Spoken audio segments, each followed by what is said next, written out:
தாய்மார்களே, வாலிப வயோதிக அன்பர்களே, மைக் கேட்குது இல்லையா எல்லாருக்கும்? ஓகே, வழக்கமான வரவேற்புரை பிறகு வரும். இப்பொழுது இங்கே தலைமை தாங்குவதற்காக லேடி ஸ்பெஷல் லேடி நமது கிரிஜா ராகவன் அவர்களை மேடைக்கு வருமாறு அழைக்கிறோம். இணையத்தில் மிக மிக பிரபலமான இரண்டாவது குழு வாசிப்போம் தமிழ் இலக்கியம் வளர்ப்போம் என்ற குழு. அதனுடைய தலைவர், எப்படி சொல்கிறதுன்னு தெரியல, அட்மின்ங்கிறது தமிழ் எப்படி சொல்கிறதுன்னு தெரியல, நிர்வாகி, நிறுவனர், அட்மின் திரு மந்திரமூர்த்தி அழகு அவர்களை மேடைக்கு வருமாறு அழைக்கிறேன். நடுவராக இருந்து பணியாற்றியவர், அவரை 2 பேருக்கும் நடுவில் அமருமாறு கேட்டுக்கொள்கிறேன்.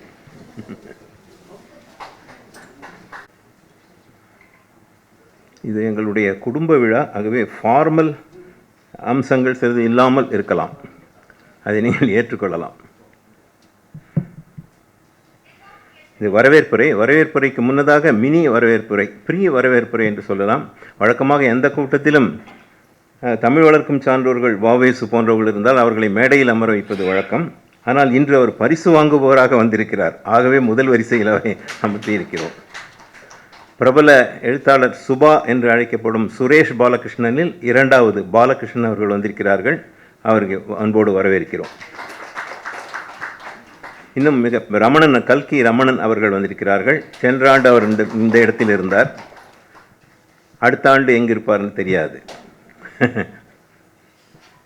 பெரிய பெரிய எழுத்தாளர்கள், மொழிபெயர்ப்பாளர்கள் எல்லோரும் வந்திருக்கிறீர்கள். எல்லோரையும் வரவேற்கிறேன்.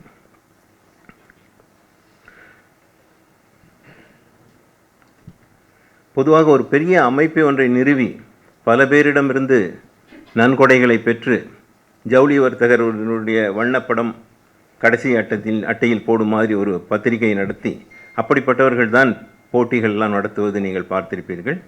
இது ஒரு சாதாரண மனிதன், சாமானியன், கலைஞர் வார்த்தையில் சொல்லுவாங்க, ஒரு சாமானியன் நடத்துகிற சாமானிய விழா. அதற்கு நல்ல வரவேற்பு கிடைத்து இது 2வது ஆண்டு. என்னுடைய தாயார் ஸ்வர்ணாம்பாள் அவர்கள் நினைவாக, அவர் 1993 இறந்து போனார். 98 என்னுடைய தந்தை இறந்து போனார், இருவரும் இல்லை. ஸோ அவர்கள் நினைவாக ஏதாவது செய்ய வேண்டும் என்று ரொம்ப நாளாக நினைத்திருந்தேன். போன வருடம்தான் அது அமைந்தது. மாலை அமாவாசை திதி என்று அந்த எண்ணம் தோன்றியது. நான் அமெரிக்காவில் இருந்த பொழுது இப்படி ஒரு பரிசு திட்டம் செய்யலாம் என்று என் குழந்தைகள்லாம் ஒப்புக்கொண்டார்கள். அதனால் அது போன வருடம் 355 கதைகள் வந்தது. அதில் 10 பேருக்கு ஆளுக்கு 5000 ரூபாய் தான் 50,000 கொடுப்பது என்று தான் முடிவு செய்திருந்தோம். அந்த 5000 என்பது சிறுகதைக்கு 5000 என்று பெரிய பெரிய எழுத்தாளர்கள் கேட்டார்கள். தினமலரில் 2500 தான் கொடுக்குறானே என்று. நான் சொன்னேன், இந்த 5000க்கு ஒன்றுமே வராதியா, ஒரு பேண்ட் ஷர்ட் வாங்கினா 5000 ரூபா ஆகும், ஒரு புடவை ரவிக்க வாங்கினா 5000 ரூபா ஆகும், இல்லை 5000 ரூபாய் குறையக்கூடாது முதல் பரிசு என்று 10 பேருக்கு கொடுப்பதாக தீர்மானித்தோம். ஆனால் சிறந்த கதைகள் என்று பார்க்கும்போது 35-40 கதைகள் வந்து விட்டன. ஆகவே 25 பேருக்கு 2வது பரிசு 1000 ரூபாய் என்று போன வருடம் 35 பேருக்கு கொடுத்தோம். இந்த வருடம் என்ன ஆயிற்று என்று சொன்னால், வருடம் கொஞ்சம் உயர்வு வரணும் இல்லையா, அதனால் 75,000 இந்த வருடம் 85,000 ரூபாயாக பரிசு தொகையை உயர்த்தினோம். 10 பேருக்கு 5000 என்று முதல் பரிசு, 10 பேருக்கு 2000 என்று 2வது பரிசு, மித்தம் 15 பேருக்கு 1000 என்று 3வது பரிசு. இந்த 1, 2, 3க்கு எந்த விதமான அர்த்தமும் கிடையாது. எல்லா கதைகளுமே 3ஆம் பரிசு கதையும் முதல் பரிசு கதையை போலவே தரமானது தான். ஏதோ ஒரு வகையில் வித்தியாசப்படுத்த வேண்டும் என்பதற்காக அப்படி செய்திருக்கிறோம், அவ்வளோதான். இந்த ஆண்டு 35. ஸோ இந்த 35 பேருக்கு பரிசு வழங்கும் திட்டம் வேறு எந்த அமைப்புகள் செய்கிறார்களா, தமிழ் வளர்ச்சி கழகம் போன்றவர்களை தவிர என்று தெரியவில்லை. இது என்னுடைய அன்னையின் ஆசி. அது இந்த ஆண்டும் நடந்திருக்கிறது. இன்னொன்று, என்னுடைய விருப்பம் என்ன என்று சொன்னால், இப்போ விளையாட்டு போட்டிகளை எல்லாம் நீங்கள் பார்க்கலாம். டென்னிஸ் மற்ற எந்த போட்டியாக இருந்தாலும் ஜெயிப்பாங்க. ஜெயித்த அடுத்த நிமிஷம் 1, 2, 3 இருக்கும், அது மேலே ஏறி நிற்பாங்க, உடனே மெடல். அங்கே ஒரு தலைவர் வருவதற்காக, அரசியல் தலைவர் வருவதற்காக 3 மாதம் அது வேறு பெண்டிங் வைக்கிறது இல்லை மீட்டிங். அதுபோல் இந்த பரிசை உடனடியாக கொடுக்க வேண்டும் என்பது. அதனால தான் இன்றைக்கு விழா, போன வருஷம் அப்படி தான் செய்தோம். விழா தொடங்குவதற்கு முன்னாடி அந்த காலையே எல்லாருக்கும் பரிசு ஜிபேயில் அனுப்பிட்டோம். இன்றைக்கு அந்த 35இல் 33 பேருக்கு அனுப்பியாகிவிட்டது. 2 பேர் வெளிநாட்டில் இருக்கிறார்கள். அவர்கள் புத்தகமாக அனுப்பிவிடுங்களேன், தபால் செலவில் இதை அட்ஜஸ்ட் பண்ணிக்கங்கன்னு சொன்னாங்க. அதனால் இந்த பரிசு தொகையை கொடுத்த பிறகு இங்கே, அதனால தான் எல்லாரும் முகத்தில் சந்தோஷம் இருக்கிறதை பார்க்கிறேன். அதுவும் கூட ஒரு இதாக இருக்கலாம். இல்லை, இருந்தால் நீங்கள் பஸ்ஸில் வந்து கொண்டு இருக்கும்போதே நம்ம பேரை கூப்பிட்டுருவாங்களோ, அப்படின்ற கவலையெல்லாம் அதெல்லாம் இருக்கக்கூடாதுன்னு. அடுத்த ஆண்டு நான் என்ன செய்ய போகிறோம் என்று சொன்னால், இறைவன் அருள் இருக்குமையானால், முதல்வராக உங்கள் எல்லாருக்கும் அந்த பரிசு தொகையை இன்றைக்கு கொடுத்துவிட்டு நான் அடுத்த நாள் காலையில் தான் ஃபேஸ்புக்கில் உங்களுடைய பரிசு பட்டியலையே வெளியிடப் போகிறேன். அதுதான் நான் உண்மையான எழுத்துக்கு கொடுக்குற முக்கியமான மரியாதையாக கருதுகிறேன். உங்களுடைய ஆசைகளை கோருகிறேன். ஸோ இந்த நிகழ்ச்சிக்கு எல்லாரும் வந்திருக்கிறீர்கள். பெரிய பெரிய எழுத்தாளர்கள், பெரிய பெரிய அறிஞர்கள், ஓய்வுக்கு பெரிய பதவியிலிருந்து ஓய்வு பெற்று அதன் பிறகு எழுத ஆரம்பித்து வழக்கமான எழுத்தாளர்களை விட இன்னும் சிறப்பாகவே எழுதி கொண்டிருப்பவர்கள் வந்திருக்கிறீர்கள். 80 வயதுக்கு மேற்பட்ட 2 பேர் எனக்கு தெரிகிறது. MS பெருமாள் ஐயா இருக்கிறார்கள், தூர்தர்ஷன் இயக்குநராக இருந்தவர். TN சுகி சுப்பிரமணியன் அவருடைய குடும்பம். வந்துருங்க, முன்னாடி வந்துருங்க. பரிசு வாங்குறவங்க முன்னாடி வந்து உட்காந்துக்கலாம். ஈவன்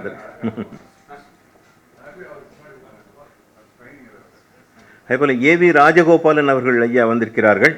பெரிய சம்ஸ்கிருதத்திலும் ஆங்கிலத்திலும் பல்வேறு அறிவுத்துறைகளிலும் முதல் நிற்பவர்.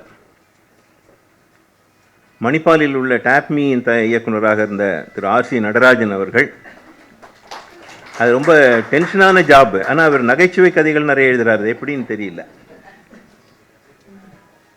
கல்கி ரமணன் முன்பே சொன்னோம்.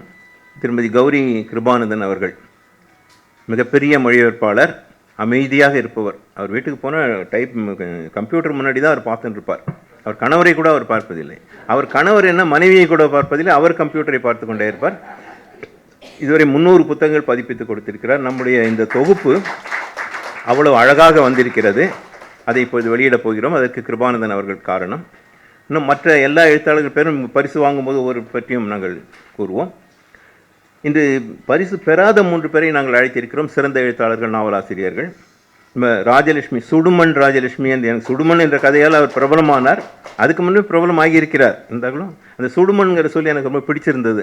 அதனால் இன்விடேஷன் சுடுமண் ராஜலட்சுமி, உடனே அது அவங்களுக்கு சூடாக்கி விட்டார்கள், எனக்கு அப்படி போட்டீர்களே என்று. ரொம்ப நன்றிம்மா நீங்கள் வந்தது. மஞ்சுளா சுவாமிநாதன் இளைஞர், வளரும் எழுத்தாளர், அவரும் வந்திருக்கிறார். அவர் இந்த சிறுகதையை பற்றி பேசுவார்கள். இந்த ஆண்டு அவர்கள் பரிசு பெறவில்லை. NS பிரேமா அவர்கள் அரசு அதிகாரத்தில் இருந்தவர்கள், திருச்சி முனிசிபாலிட்டியினுடைய கமிஷனராக இருந்தவர்கள். ஸோ ஆட்சியாளராக இருந்து இலக்கிய ஆர்வலராக மாறியவர். வாரம் அவருடைய ஜூம் மீட்டிங் ஏதாவது ஒன்றில் அவர் முகம் காணாமல் நீங்கள் இருக்கவே முடியாது. அந்த மாதிரி அப்படிப்பட்டவர் நம்முடைய இதை மதித்து வந்திருக்கின்றார்கள். அவர்களுக்கும் வரவேற்பு. அப்புறம் பத்திரிகை அதிபர்கள், விருட்சம் அதிபர் அழகிய சிங்கர் வந்திருக்கிறார்.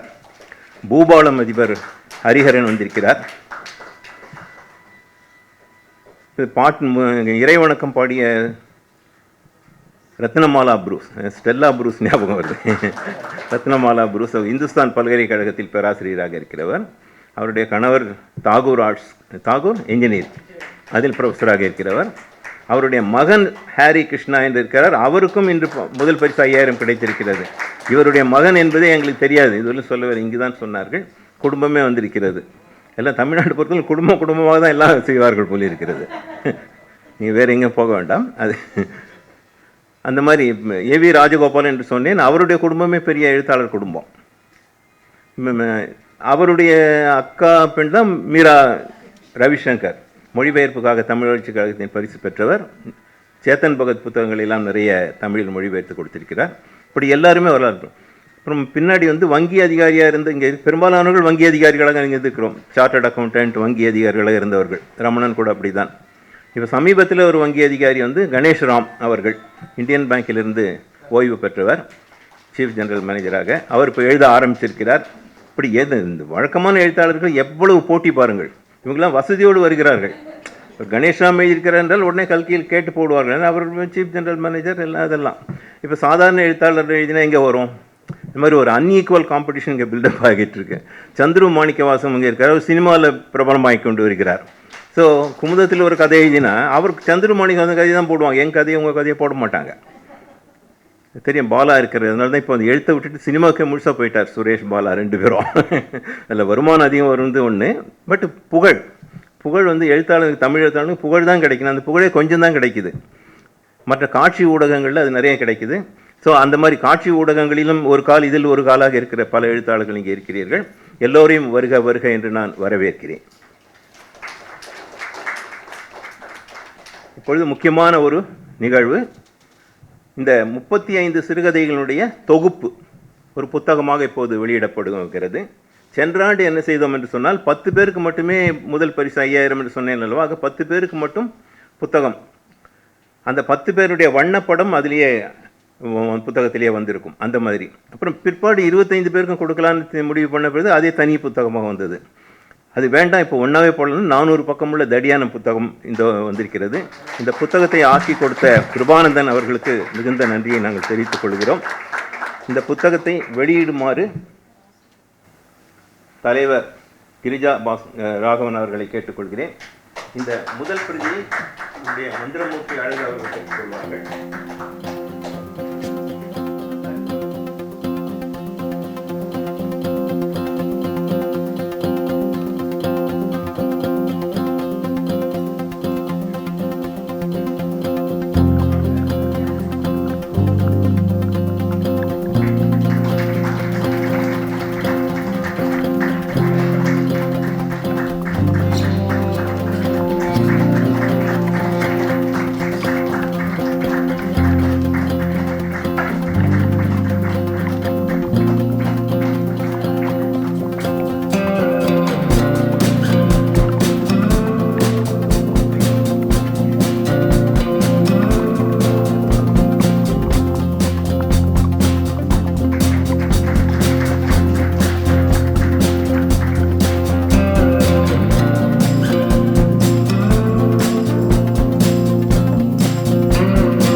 அன்புக்குரிய பாலா அவர்கள் ஒரு பிரதியை பெற்றுக்கொள்ளுமாறு கேட்டுக்கொள்கிறேன். என்னுடைய முதல் கதைகளை பதிப்பு கொடுத்த பதிப்பாளர் அவர்தான்.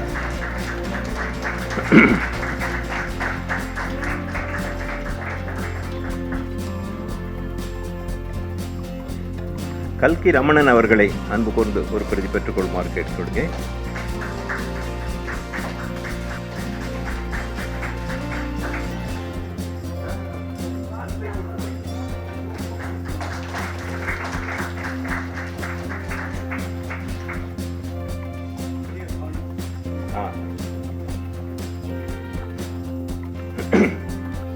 விருட்சம் என்கிற இலக்கிய இதழை 30 ஆண்டுகளுக்கு மேலாக நடத்தி கொண்டு வரும், அமைதியாக நடத்தி கொண்டு வரும், எந்த கூட்டத்துக்கு வந்தாலும் அமைதியாகவே இருக்கும் அழகிய சிங்கர் அவர்கள் ஒரு பிரதியை பெற்றுக்கொள்ளுமாறு கேட்டேன்.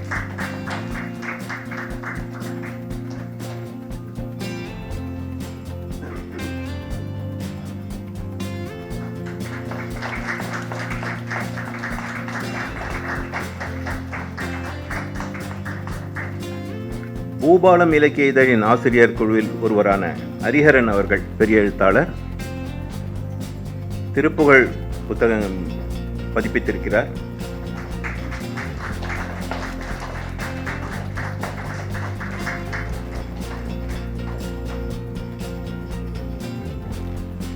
திருமதி NS பிரேமா அவர்கள் ஒரு பிரதியை பெற்றுக்கொள்ளுமாறு கேட்டுக்கொள்கிறேன்.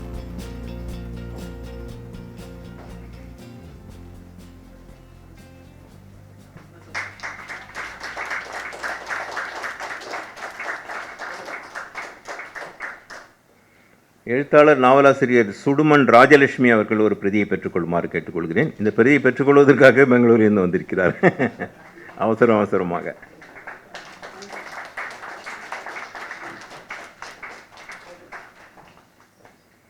வளரும் எழுத்தாளர் மஞ்சுளா சுவாமிநாதன் அவர்கள் ஒரு பிரதியை பெற்றுக்கொள்வார்.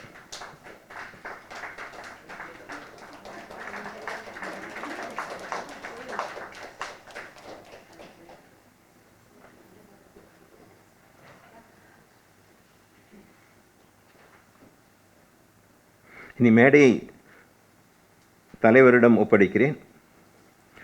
வந்திருக்கிற எழுத்தாளர்களெல்லாம் சான்றிதழ்கள் வழங்குவது, அதன் பிறகு ஒரு குழு புகைப்படம் எடுத்துக்கொள்வது, அவருடைய தலைமை உரைக்கு பிறகு பரிசு பெற்றவர்களுக்கு சான்றிதழ் வழங்குதல்.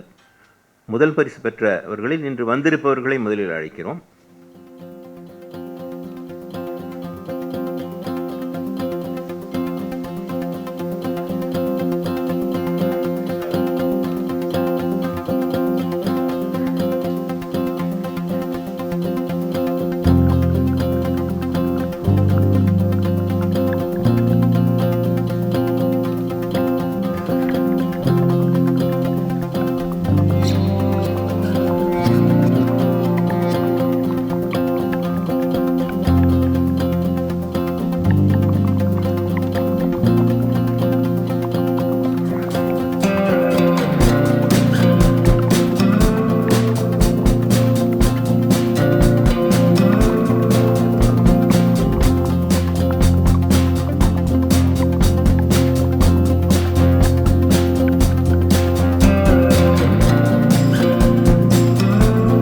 ஹலோ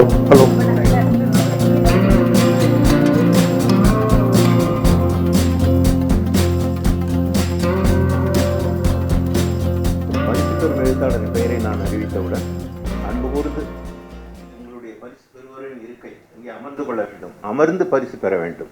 அதுதான் நம்முடைய இதில் ஒரு முக்கியமான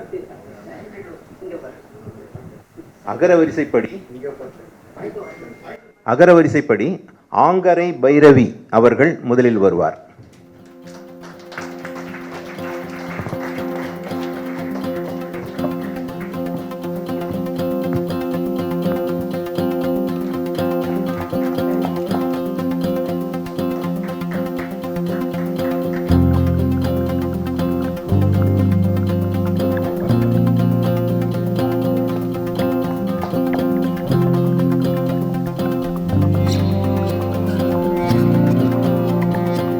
ஆங்கரை பைரவியின் இயற்பெயர் ஆர் ரங்கராஜன். இவர் திருச்சி மாவட்டம் லால்குடி அருகில் உள்ள ஆங்கரை என்னும் ஊரை சேர்ந்தவர். பள்ளி படிப்புடன் நிறுத்தி கொண்டு விவசாயமும் இலக்கியமும் இரண்டு கண்களாக கொண்டு செயல்படுகிறார். கவிஞர், சிறுகதை எழுத்தாளர், நிகழ்ச்சி தொகுப்பாளர். இவர் கந்தர்வன் நினைவு போட்டி, விந்தன் அறக்கட்டளை சிறுகதை போட்டி, இலக்கிய வீதி இனியன் சிறுகதை போட்டி மற்றும் பல விருதுகளை பெற்றிருக்கிறார். தமிழ்நாடு கலை இலக்கிய பெருமன்றத்தின் மாவட்ட குழு உறுப்பினராகவும் இருக்கிறார். ஆங்கரை பைரவி, நமது வாழ்த்துக்கள்.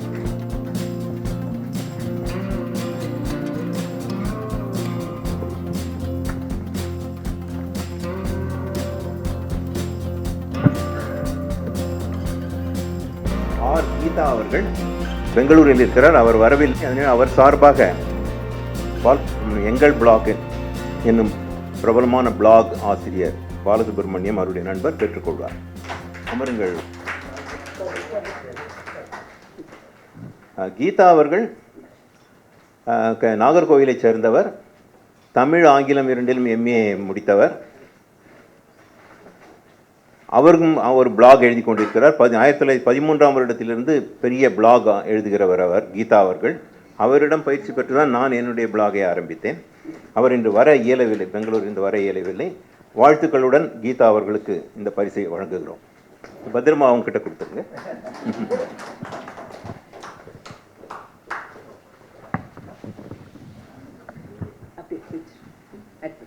அடுத்ததாக பரிசு பெறப் போகிறார். அவருடைய பேர் 2-3 தடவை சொல்ல வேண்டி வரலாம். காரணம், ஹாரி கிருஷ்ணா. ஹரிகிருஷ்ணா என்பதை ஹாரி கிருஷ்ணா என்று ஸ்டைலாக வைத்துக் கொண்டிருக்கிறார். ஆளும் ஸ்டைலாக இருக்கிற இளைஞர். எங்கிருந்தோ வந்தான் என்னும் சிறுகதையை பெற்றிருக்கிறார்.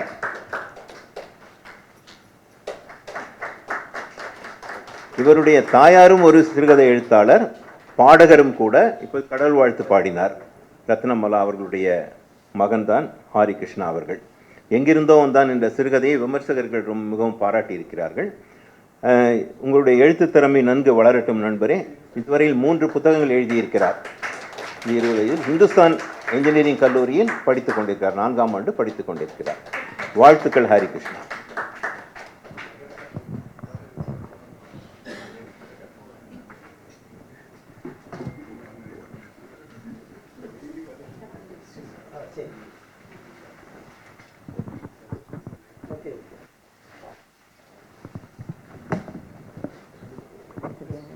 நெய்வேலி பாரதி குமார். நெய்வேலி பாரதி குமார் அவர்கள் மேடைக்கு வரலாம்.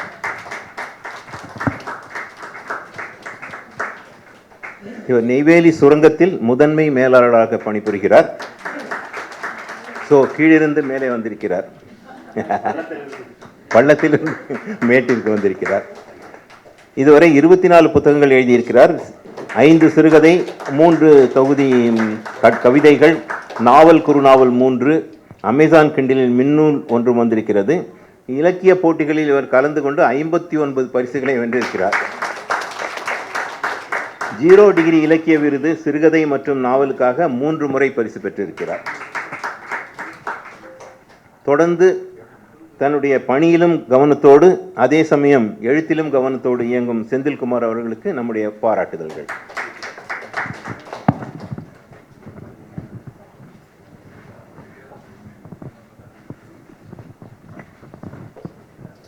தமிழை யாரோ வளர்த்திருக்கிறார்கள். ஆனால் அப்படி வளர்த்திருப்பவர்களை பற்றி யாராவது கவனிக்கிறோமா, ஞாபகத்தில் வைத்திருக்கிறோமா என்றால் இல்லை. அதற்கு காரணம் நமக்கு பதிலாக வாவேசு அவர்கள் அவர்களை நினைவில் வைத்திருப்பார் என்ற நம்பிக்கை தான். வாவேசு அவர்கள், வாவே சுப்பிரமணியன், வள்ளியூர் வெங்கட்ராமன் சுப்பிரமணியன் விவேகானந்த கல்லூரியின் முன்னாள் முதல்வர், மாதந்தோறும் தமிழ் வளர்த்த சான்றோர் என்ற தலைப்பில் 80 ஆளுமைகளை பற்றி இதுவரை பேசியிருக்கிறார்.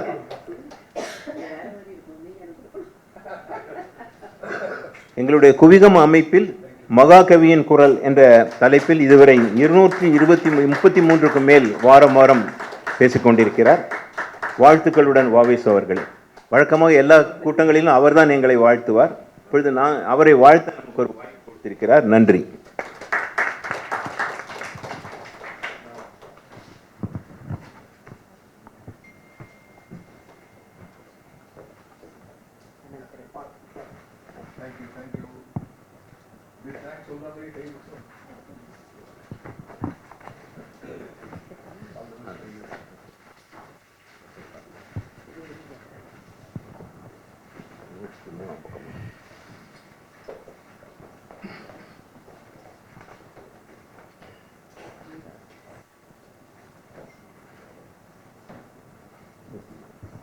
நதிமூலம் என்ற கதைக்காக பரிசு பெறுகிறார் அனந்த் ரவி அவர்கள்.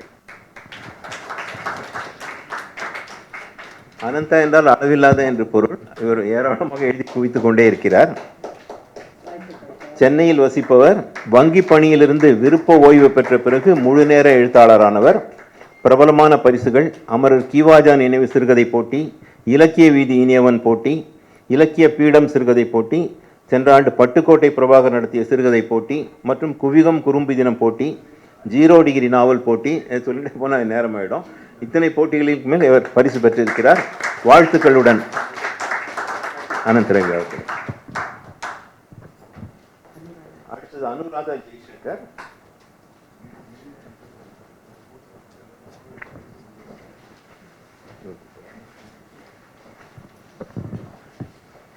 தஞ்சாவூரை பூர்வீகமாக கொண்ட அனுராதா டிஸ்லெக்சியா எனப்படும் கற்றல் குறைபாடுள்ள குழந்தைகளுக்கான சிறப்பு ஆசிரியராக சென்னையில் பணிபுரிந்து வரும் பொறியியல் பட்டதாரி. சிறுகதைகளும் கவிதைகளும் எழுதி வருகிறார். புதுப்புனல் என்ற சிறுகதை தொகுதியை அண்மையில் வெளியிட்டிருக்கிறார். கலைமகள் நடத்திய கீவாஜா நினைவு போட்டியில் வெற்றி பெற்றிருக்கிறார். வேறு என்ன சொல்ல வேண்டும். அவள் விகடன் வெள்ளி விழா சிறுகதை போட்டியில் வென்றிருக்கிறார். ராமசுப்பையா நினைவு போட்டி, இந்த மாதிரி இவரும் நீளமாக இருக்கிறது அவர் சொல்ல. இதெல்லாம் இன்னும் நிறைய போட்டிகளில் கலந்து கொண்டு வெற்றி பெறுமாறு வாழ்த்துகிறோம். அடுத்து பாலசாண்டில்யன். ப்ரொஃபைலே இந்த ஒரு 400 பக்கம் வருகிறது. பாலசாண்டில்யன் அவர்கள் நதியின் ஓட்டம் என்ற அவர் நல்ல படம் எடுங்க பாரு. அது ஏன்னா அவர் பிரபலப்படுத்துவார் எல்லாரையும்.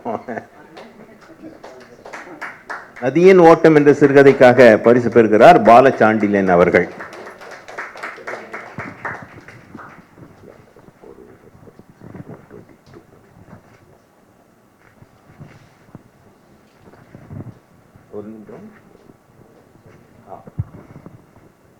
குளித்தலையில் பிறந்து சென்னையில் வசிக்கும் முனைவர் பாலசுப்ரமணியன் என்னும் பாலசாண்டில்யன் கவிஞர், நூலாசிரியர், பாடலாசிரியர், பாடகர், இப்பாடுவார், நல்ல சிறப்பான பாடகர், இசைப்பிரியர், முறைப்படி சங்கீதம் பயின்றவர், மனிதவள மேம்பாட்டு பயிற்சியாளர், கல்வி மற்றும் மனநல ஆலோசகர், 16 புத்தகங்கள் எழுதியிருக்கிறார், 900க்கும் மேற்பட்ட கவிதைகள் எழுதியிருக்கிறார், 120 பாடல்கள் எழுதியிருக்கிறார், இலக்கிய பீடம் வழங்கும் பொற்கிழி விருது பெற்றிருக்கிறார்.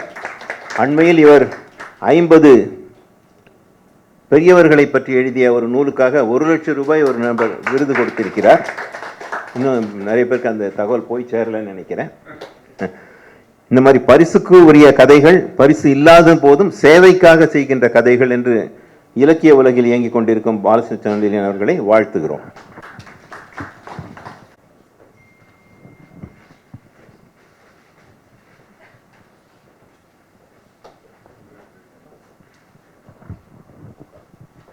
தஞ்சை மாவட்டத்தில் பிறந்தவர். 1982 முதல் சென்னை வாசி. கணிதத்தில் பட்டம் பெற்றவர். பூனா சிம்பியாசிஸில் MBA பயின்றவர். வங்கியில் 5 மாநிலங்களில் பணியாற்றி முதன்மை பொது மேலாளராக இந்தியன் பேங்கில் ஓய்வு பெற்றவர். நவீன விருட்சம், சொல்வனம், பாக்யா, சிறகு, பூபாலம் கத்திரிகைகளில் இவருடைய கவிதைகள், கட்டுரைகள், மொழிபெயர்ப்பு கதைகள் பிரசுரமாகியுள்ளன. ஒரு முழுநீள நகைச்சுவை நாடகம் தொலைக்காட்சியில் வெளியானது. வங்கிகளுக்கு இடையேயான போட்டியில் இவரது நாடகம் 12 விருதுகளை குவித்தது. பணி ஓய்வு பெற்றபின் இவரது இலக்கிய பங்களிப்புகள் தீவிரமாக தொடர்கின்றன. வாழ்த்துக்கள் கணேஷ்ராம். லதா சுப்பிரமணியன்.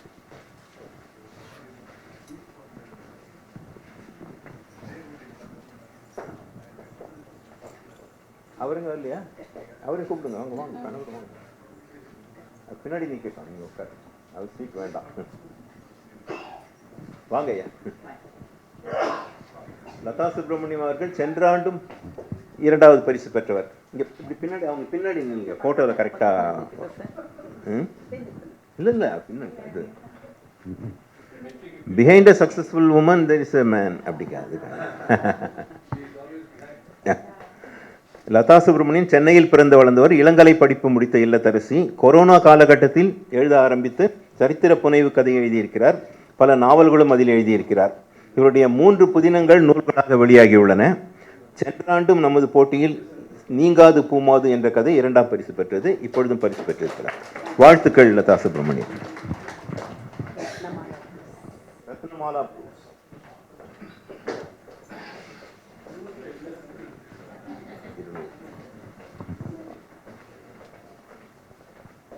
நமக்கு ஏற்கனவே அறிமுகமாகிவிட்ட ரத்னமாலா அவர்கள் ஒரு எழுத்தாளரின் தாயாகவும் அறிமுகமாகிவிட்டார். சென்னையில் தனியார் பல்கலைக்கழகம் ஒன்றில் பேராசிரியராக பணியாற்றி வருபவர் ரத்னமாலா அவர்கள். தமிழோசை FM என்ற யூடியூப் சேனல் வைத்திருக்கிறார். ஏராளமாக அதில் இருக்க நீங்கள் பார்க்கலாம். 2000க்கும் மேற்பட்ட ஒலி பதிவுகள் காண கிடைக்கின்றன. மாண்புமிகு பாரத பிரதமர் மோடி கலந்து கொண்ட நிகழ்ச்சியில் அதை தொகுத்து வழங்கிய சிறப்புக்காக மாவட்ட ஆட்சியரின் சான்றிதழை பெற்றவர்.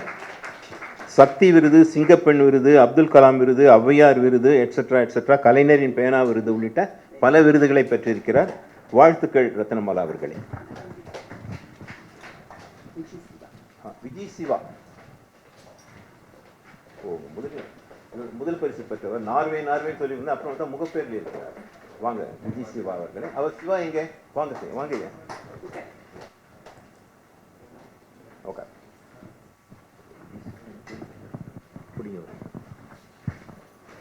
முதல்ல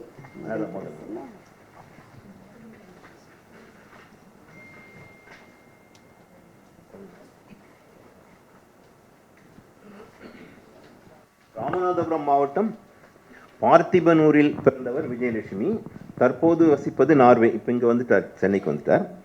மின் பொறியியல் பட்டய படிப்பு, நார்வே மொழியும் குழந்தை உளவியலும் கற்றவர்.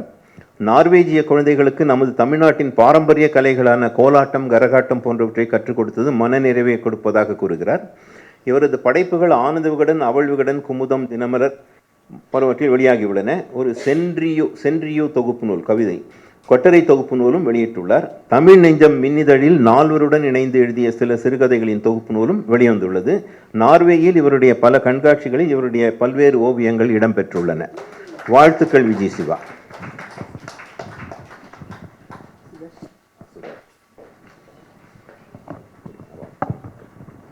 அடுத்து சுதர்ஷனா வரவில்லை. அவருடைய தந்தையார் இருக்கிறார்கள்.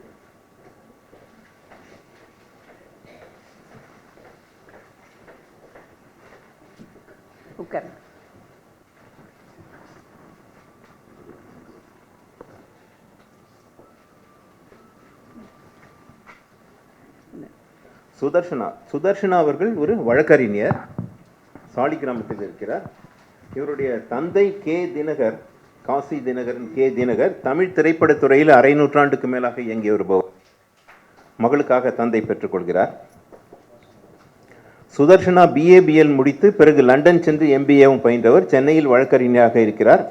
எழுத்துத்துறையில் கால் பதிக்க வேண்டும் என்னும் ஆசையால் சிறுகதை போட்டிகளில் கலந்து கொள்ள ஆரம்பித்தாராம். தான் எழுதிய முதல் சிறுகதையே பரிசு பெற்றதில் மிகுந்த மகிழ்ச்சி அடைந்திருக்கிறார் சுதர்ஷனா. வழக்கறிஞர்களாக இருக்கிறவர்கள் நிறைய கதைகளை எழுதலாம். ஏன்னா நீதிமன்றத்தில் சந்திக்கிற அன்றாட நூற்றுக்கணக்கில் கதைகளை எழுத முடியும். எனவே சுதர்ஷனா புவனேஷ் அவர்கள் நிறைய படைப்புகளை வழங்குவார் என்று நாம் எதிர்பார்க்கலாம். வாழ்த்துக்கள்.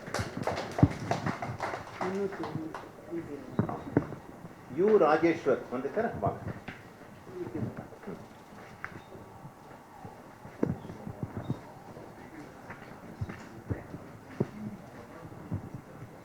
உங்களுக்கு அந்த போனஸ் கிடைச்சது இல்லை தம்பி? போனஸும் கிடைச்சது இல்லையா? 500 ரூபாய் போனஸ். சரி, இந்த ஆண்டு போட்டியில் என்ன சொல்லியிருந்தாலும் 31 வயதுக்கு கீழ்ப்பட்டவர்கள் பரிசு பெற்றால் அவர்களுக்கு 500 ரூபாய் போனஸாகவும் வழங்கப்படும் என்று சொல்லியிருந்தார். அதில் என்னென்ன 3 பேர் 31 வயது கீழ்ப்பட்டவர்கள் முதல் பரிசு 5000 ரூபாய் வாங்கிட்டாங்க. அதனால அவங்களுக்கு 500 ரூபாய் இல்லை. இவருக்கு 3ஆம் பரிசு இருந்ததுனால இவருக்கு 500 ரூபாய் போனஸ் உண்டு. ராஜேஸ்வர் தமிழ் பெருவழியில் நானும் ஒரு வழிப்போக்கன் என்று கூறுகிறார். சென்னை பல்கலைக்கழகத்தில் பிசிக்ஸ் இயற்பியலில் முனைவர் பட்டத்திற்கான ஆய்வறிக்கையை சமர்ப்பித்துள்ளார். அவர் வெற்றி அடைய வேண்டும் என்று வாழ்த்துகிறோம். சொல்வனம் போன்ற இதழ்களில் இவருடைய கதைகள் வெளியாகியுள்ளன. வாழ்த்துக்கள்.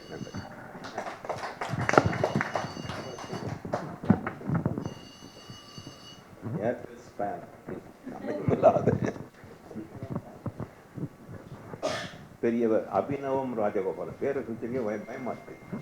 அப்படி விட்டு பெரியவர்களை எப்படி நம்ம சிறுகதை போட்டி எப்படி கண்டுபிடிச்சு எப்படி எழுதினாங்கன்னு ஆச்சரியமா இருக்கு.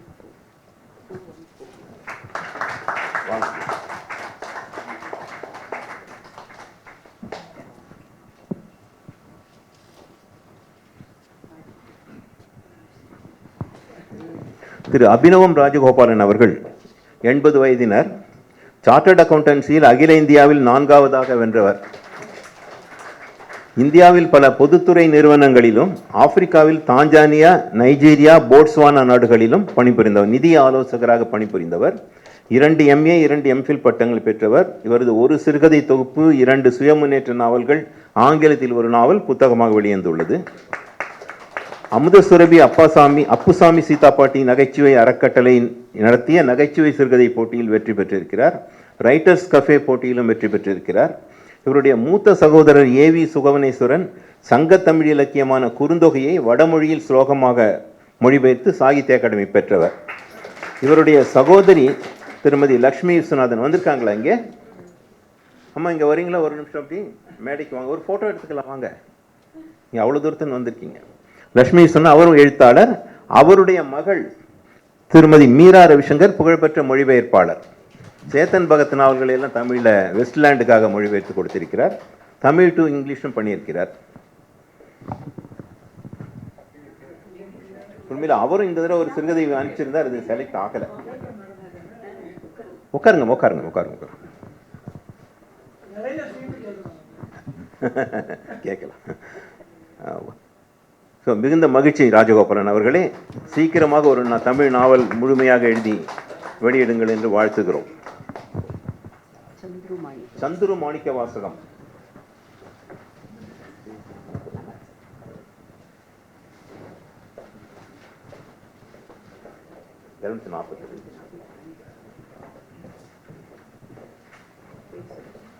சந்துரு மாணிக்க வாசகம் வருக. இந்த மாங்காட்டில் காமாட்சி அம்மன் கோயிலும் இவரும் இருக்காங்க. மாங்காட்டில் தான் திரைப்படத்துறையில் கால் பதித்திருப்பவர். தொலைக்காட்சி சிறப்பு நிகழ்ச்சிகள், மத்திய மாநில அரசு துறைகளான ஆவணப்படங்கள் ஆகியவற்றை இயக்கியுள்ளவர். 2 திரைப்படங்களுக்கு வசனம் எழுதியுள்ளார். மலையாள திரைப்படம் மூலம் இயக்குநராகவும் அறிமுகமானவர். இவர் பெற்ற விருதுகளின் நீளமான பட்டியலில் தமிழக அரசின் தமிழ் வளர்ச்சித் துறையின் சிறந்த சிறுகதைக்கான விருதும் அடக்கம். சந்துரு மாணிக்கவாசகம் இன்னும் பல்வேறு சிறப்புகள் பெற வாழ்த்துகிறோம்.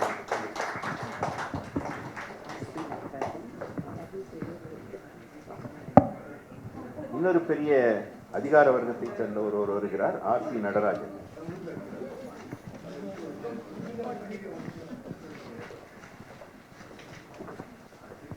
சிதம்பர நடராஜன்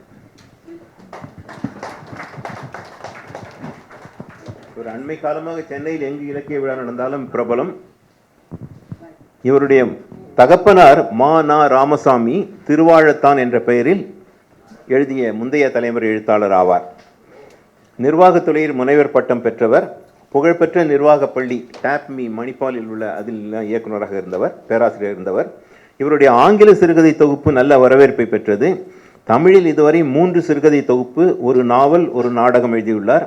நாடகத்தை திரைப்படமாக தயாரிக்கும் முயற்சியில் ஈடுபட்டுள்ளார். பாலா, கவனித்துக் கொள்ளுங்கள். வாழ்த்துக்கள்.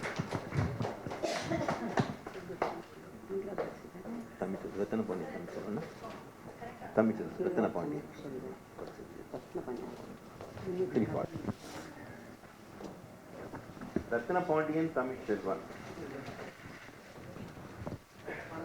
இவர் இணையத்தில் எங்கே போனாலும் இவர் இருப்பார். அதாவது யாராவது ஒருவருக்கு வாழ்த்து சொல்லிக் கொண்டே இருப்பார் புகைப்படத்தோடு. தூத்துக்குடி மாவட்டம் திருச்செந்தூர் அருகில் உள்ள பள்ளிப்பத்து சொந்த ஊர். வங்கி பணியில் சேர்ந்து பணி ஓய்வு பெற்று குடும்பத்துடன் சென்னையில் வசிக்கும் இந்த காலத்தில் 1105 கதைகள் 4 வருடங்களில் எழுதியிருக்கிறார். பேசிக்கொண்டிருந்தபோது இன்னும் 300 எழுதிவிட்டேன் என்கிறார். 34 புத்தகங்கள் கடந்த 4 வருடங்களில் வெளியாகியுள்ளன. 7 ஆங்கிலத்தில். குமுதத்தில் ஒரு பக்க கதைகள் பிரசுரமாகியுள்ளன. மாற்றுத்திறனாளிகளுக்கு போட்டித் தேர்வுகளில் எழுதுனராக, ஸ்கிரைபாக உதவுகிறார். அவருடைய சமூக சேவை. வாரம் ஒரு முறை ஏழை மாணவர் விடுதியில் அக்கவுண்டன்சி பாடம் இலவசமாக நடத்துகிறார். வாழ்த்துக்கள். லோகு பிரசாத் வந்திருக்காரப்பா? இல்லை, வரல.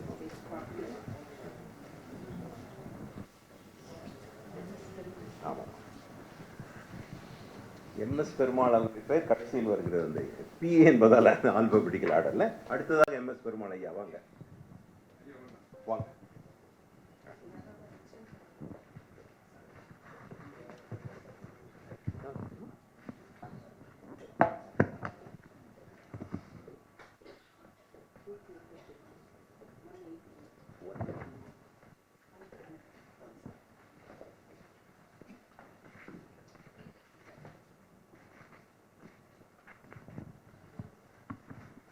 MS பெருமாள் ஐயா அவர்கள் பொதிகை தொலைக்காட்சியின் இயக்குநராக இருந்து ஓய்வு பெற்றவர். உங்களுக்கு எல்லாம் தெரிஞ்சிருக்கலாம், நிறைய பேருக்கு தெரிஞ்சிருக்கலாம். கலைமாமணி விருது பெற்றவர். தமிழ் இலக்கியத்தில் முதுகலை பட்டம் பெற்றவர். இவருடைய அப்பா அம்மா 2 பேரும் மிகப்பெரிய எழுத்தாளர்கள். TN சுகி சுப்பிரமணியன், கோமதி சுப்பிரமணியன் என்று. பிரபல பேச்சாளர் சுகி சிவம் இவருடைய கடைசி தம்பி. தமிழகத்தின் புகழ்பெற்ற வார மாத பத்திரிகைகள் எதிலும் இவருடைய கதை வராத பத்திரிகைகளே கிடையாது. இதுவரை 30 நூல்கள் எழுதியிருக்கிறார். இன்னும் 5 இப்பொழுது அச்சில் வர இருக்கின்றன. இன்றும் கூட சமூக தொலைக்காட்சிகளில் ஆலோசகராக இருந்து வருகிறார். சென்னை கம்பன் கழகத்தின் நீதிபதி MM இஸ்மாயில் நினைவு விருது பெற்றவர். கவிஞர் வாலி விருது பெற்றவர். இன்னும் பல விருதுகள் பெற்றுக்கொண்டே இருக்கிறார். MS பெருமாள் ஓய்வில்லாமல் இயங்கிக் கொண்டிருக்கும் ஐயா அவர்களை வாழ்த்துகிறோம்.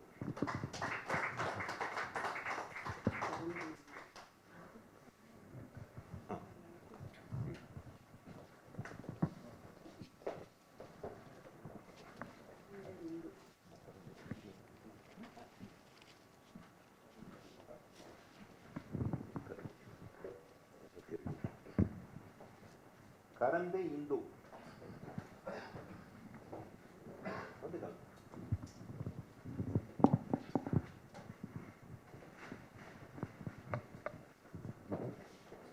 தஞ்சை கரந்தையைச் சேர்ந்தவர். பெயர் இந்துமதி. BSNL-இல் பணியாற்றி ஓய்வு பெற்றவர். சின்ன சின்ன கவிதைகளாக எழுத பழகியவர் இப்போது கதைகளாக எழுதி குவிக்கிறார். மலர்வனம் மின் இதழ், அனிச்சம் இதழ், விருட்சம் போன்றவற்றில் கதைகள் வெளிவந்துள்ளன. பேட்சிடர் டேல்ஸும் புஸ்தகமும் இணைந்து நடத்திய சிறுவர்களுக்கான சிறுகதை போட்டியில் பரிசு பெற்றவர். எழுத்தாளர்கள் குழுவாக எழுதப்பட்ட சிறுவர்களுக்கான 7 கதைகளில் இவரது கதையும் இடம்பெற்றிருக்கிறது. வாழ்த்துக்கள் கரந்தை இந்து அவர்களே. அர்ஜுனன் சிவகாமிநாதன்.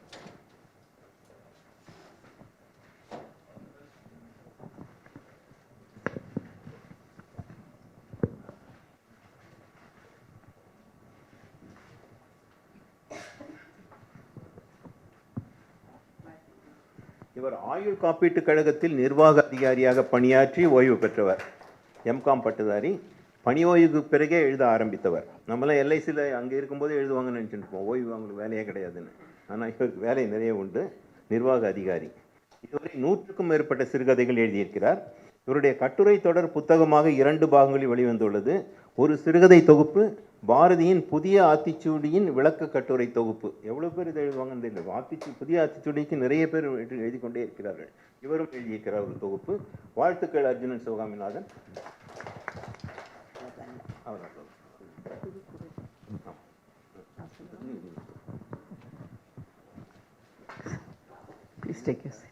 அதாவது இப்போ கொஞ்சம் எனக்கு ரோல் வேற. நான் தான் இனிமேல் எம்சி, நான் தான் இணை பொறியாளர். அடுத்ததாக ஒரு குழு புகைப்படம். பரிசு பெற்ற எல்லாருமே உங்களோட சான்றிதழ்களோட கொஞ்சம் வரணும். வந்தால் ஒரு குரூப் ஃபோட்டோ எடுத்துக்கலாம்.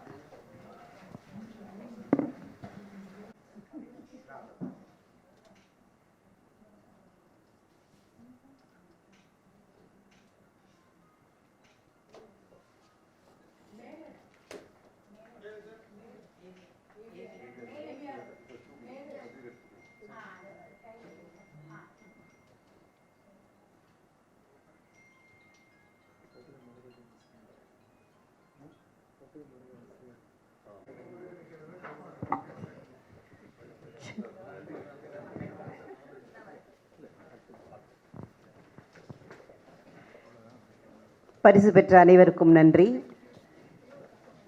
இத்தனை கதைகளுக்கு பரிசு வழங்கியிருக்காங்க. அடுத்தது நன்றியுரை.